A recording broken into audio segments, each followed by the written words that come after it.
आज खबर आ रही है कि दिल्ली की मुख्यमंत्री रेखा गुप्ता जी के ऊपर किसी ने हमला किया, थप्पड़ मारने की कोशिश की। मेरा मानना ये है कि ये पूरी तरीके से निंदनीय है।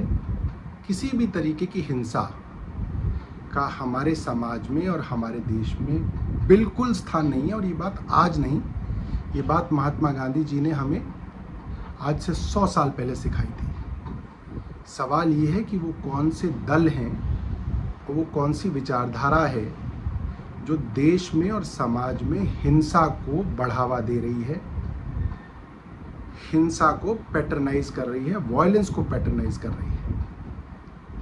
और हिंसा सिर्फ किसी मुख्यमंत्री के ऊपर हमला करना ही हिंसा नहीं है। एसएससी के स्टूडेंट्स और टीचर्स जब अपना हक मांग रहे हैं, उनके ऊपर पुलिस की बर्बरता भी हिंसा है।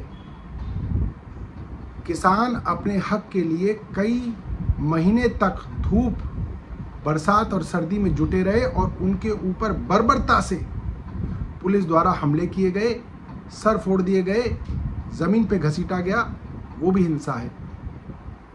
छोटे छोटे मामलों में पुलिस जिस तरीके का व्यवहार हमारे नागरिकों के साथ करती है, वो हक उनके पास नहीं है। वो हक कोर्ट्स के पास है सजा देने का, वो भी हिंसा है।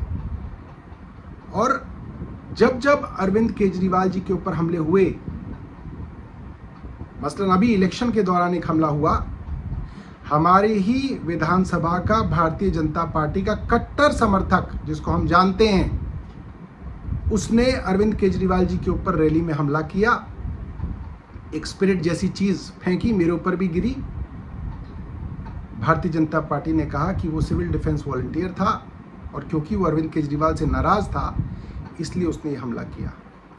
जब जब अरविंद केजरीवाल जी के ऊपर हमले हुए, भारतीय जनता पार्टी के प्रवक्ता ने ये कहा कि साहब, दिल्ली के लोग बहुत नाराज हैं, इसलिए अरविंद केजरीवाल के ऊपर हमले किए गए।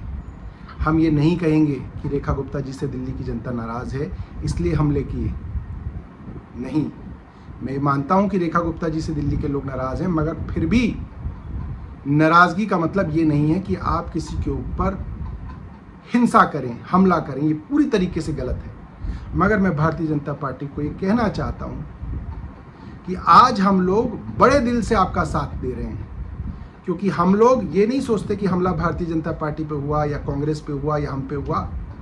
इन प्रिंसिपल वायलेंस गलत है और हम और तमाम पार्टियों को इसकी निंदा करनी चाहिए। और इसके अंदर कहीं पे भी उस अटैक को जस्टिफाई करने की कोशिश नहीं करनी चाहिए, जो भारतीय जनता पार्टी ने बार बार की। जब जब अरविंद केजरीवाल जी के ऊपर हमला किया, हम ये कहेंगे कि ये हमला किसी भी कारण किया हो, ये जस्टिफाइड नहीं है, हिंसा जस्टिफाइड नहीं है। और भारतीय जनता पार्टी को ये बात सोचनी पड़ेगी कि वो कौन से दल हैं, वो कौन सी संस्थाएं हैं जो हमारे समाज में हिंसा का जहर घोल रहे हैं। बहुत बहुत धन्यवाद। मैं आशा करता हूं मुख्यमंत्री जी को चोट नहीं लगी होगी और वो जल्द जो है दोबारा से जनता के बीच में आएंगी। हमारी तरफ से उनके स्वास्थ्य को लेके, उनकी दीर्घायु को लेके बहुत बहुत शुभकामनाएं। धन्यवाद। जय हिंद।